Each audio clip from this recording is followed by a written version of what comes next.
Yan tayo guys, kamote ang aking dinner. Pinakuluan ko siya. Yan. Tsaka lalagyan ko siya ng butter. Pag ganito lang, dinner ko na to guys.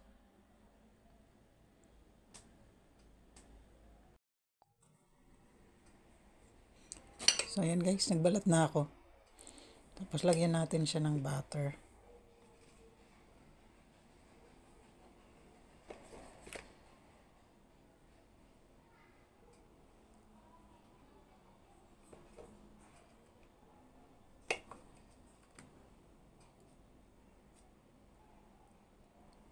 Maganda to pag medyo init pa yung ano kasi nagme-melt na siya ng kusa.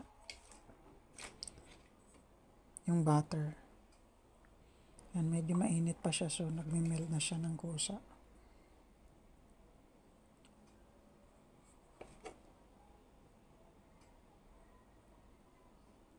Nakain ba kayo kanin nito guys?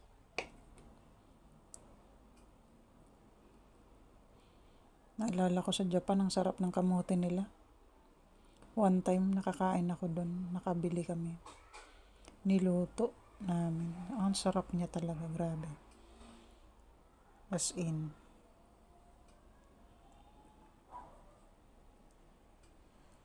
Sarap niya, malalaki siya. Pero super sarap. Dahil alam naman natin na healthy ang kamote sa ating kalusugan. Sabi nga nila, lahat ng root crops ayos yan sa ating kalusugan. So tara, kain tayo guys.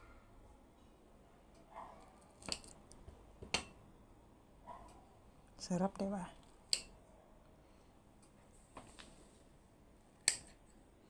Para bite size na lang siya. Kain tayo guys.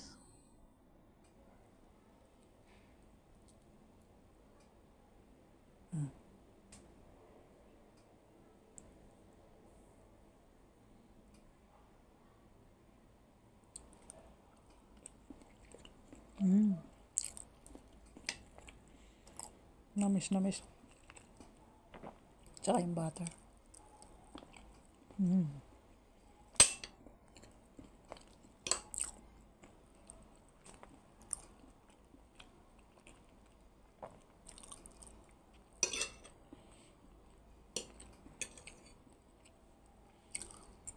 Sarap.